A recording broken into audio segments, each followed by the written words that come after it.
it's gonna be. All right, welcome back to the Jam on the U. We're back with Grammy and Oscar-winning artist Rhymefest Smith. He's with us this morning along with the Abolition Institute co-founder Sean Tanner and Council of American Islamic Relations Chicago, Dr. Aisha El-Amin. Hello. Hi, how are Thank you for being here. Thank you. We appreciate that. I'm doing fine. But this is an important topic that we are happy to talk about here in the Jam. Obviously, here in the United States, we're not used to hearing about this, at least not in this modern day and age. But we do know it goes on in other places around the world. But you all are telling me that Mauritania specifically has a big issue with this, that they're just probably a century behind. Absolutely. And it was really transformative to sit with women who had gone through this. There were so many stories. One story in particular by Sister Salim, and she talked about how her master raped her and impregnated her, and then when she gave birth to the child, the wife knew that it was by the master, and so she gave her to her son, and then her son raped her, and then she had a child by her son. These issues are inside of human rights, the women's rights, right? Issues where there's a connection. There was a connection that is just unbelievable, our humanity. And as women, how we go through these things and still come out on the other side and still was able to tell her story. And so it was just a blessing to be there, and now to be here to continue to help them get the word out on what is going on so that we can continue in fighting against it.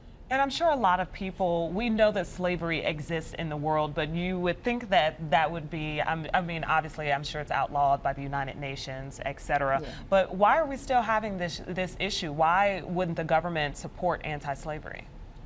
Well, you would think that most governments would have outlawed slavery long ago, but Mauritania did not criminalize slavery until 2007. And it was not until last year that one of our partner organizations succeeded in winning a conviction against two slave masters for the first time in centuries.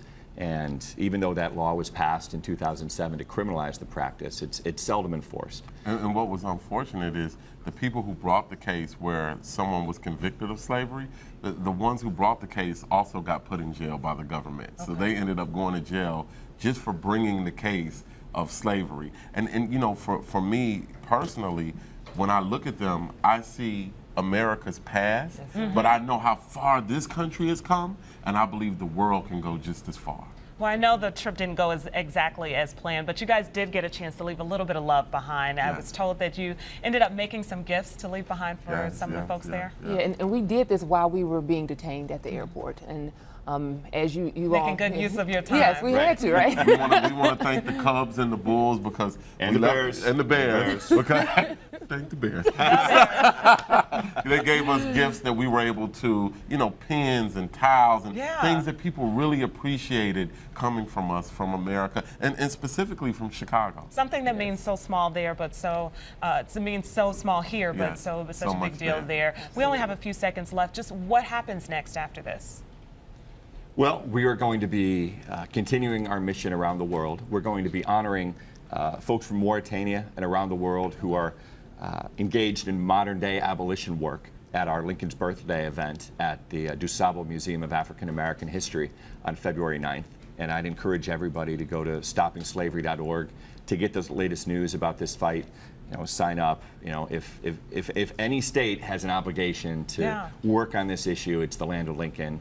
And that's why we started the Abolition Institute right here in Chicago. Okay, you guys promised to keep us updated, right? Absolutely. I'm going to personally sponsor some Mauritanians to come here and tell their story. I was going to say, I know the trip didn't go as planned, but you guys are still raising awareness and getting the message out there. Thank you. We appreciate it. Well, we're glad that you guys arrived safely, and thank you for having the courage to tackle these issues. We wish you all the best. Now I'll send it over to Jordan and Danielle.